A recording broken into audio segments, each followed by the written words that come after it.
arrested at gunpoint. Police, don't move! Get on the ground! Thrown into jail for 161 days on charges that were essentially dropped.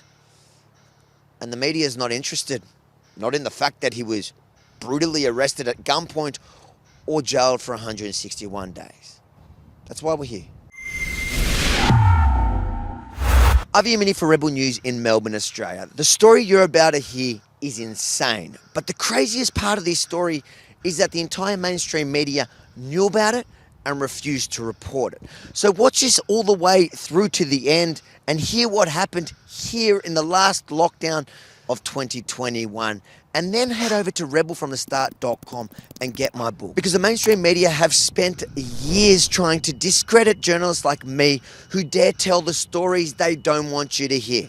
Watch this to the end, share it with the world, and then head over to rebelfromthestart.com and hear my story for yourself.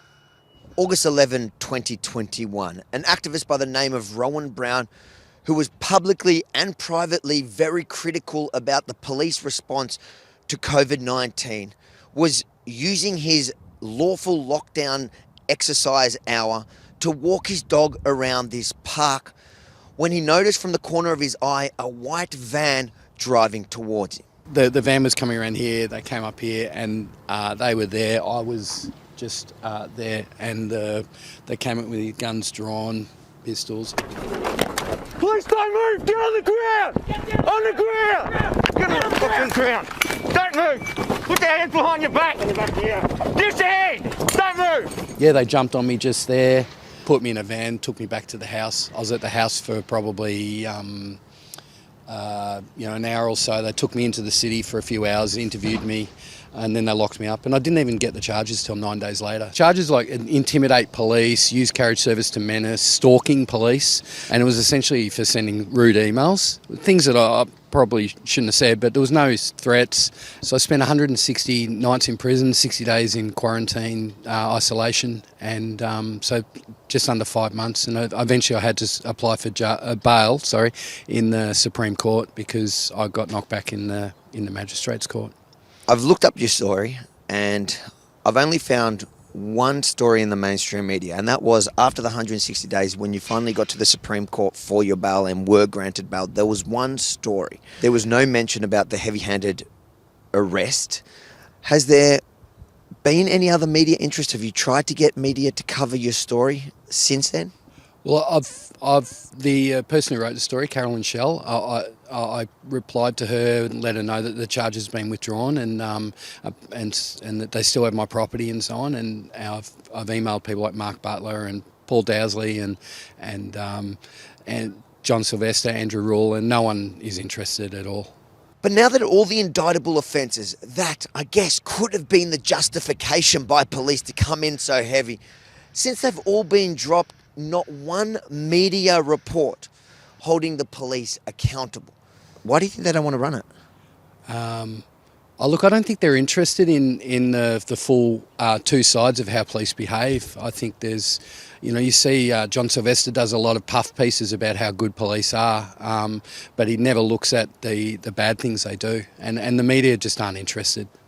I've never physically been a threat to anyone, so perhaps if they just approached me and said, hey mate, we've got to take you down to the police station and we're going to take and lock you up, I would have just gone with them. So certainly they didn't need guns and they didn't need 10 coppers, so no, I would say a completely unreasonable display of force, and it was just there to threaten and intimidate me, which is, I believe, a lot of what they did during COVID, just pushing a political ideology using fear and intimidation, and I think that's a go-to practice for a lot of police, unfortunately. Why do you think police get away with it so much? Well, there's no real accountability. So the Professional Standards Command is where they investigate themselves, and then you've got IBAC who are under-resourced, as we all know, been reported recently, and then they kick the matters back to the PSC, and generally it's colleagues who investigate colleagues, and so there's no accountability. That's the problem. And it's like having kids mark their friends' tests. No one's going to mark their friend a fail and then have to face them in the playground. And I think amongst the police, if they dob each other in, they're labelled dogs and they're not accepted amongst their colleagues. So there is no accountability. And if you go to sue the police, you can't sue the police. You can only sue the state. So if the police do something wrong, the public, the taxpayers pay. So ultimately a police officer commits a crime, the public pay for it. And so with no accountability and no real oversight, they're like kids in a lolly shop that can just run wild and do what they want. While the mainstream media refuse to hold the police and state accountable, that's what we'll do. And we've got you. Make sure to share it far and wide. I'm Yemini for Rebel News in Melbourne, Australia. If you think it's important for the world to see what happened in this park during the last lockdown in 2021, make sure to like, comment, but most importantly, share it far and wide, because the mainstream media, they're just not interested. And then if you want to know how it became that a little Jew from Caulfield who ended up on the streets and on drugs and on the wrong side of the law today is now doing the media's job for him, go read my story, rebelfromthestart.com. Don't listen to what the same people that want to ignore this story, don't listen to what they have to say about me. Hear it for yourself, rebelfromthestart.com. Go and get my book.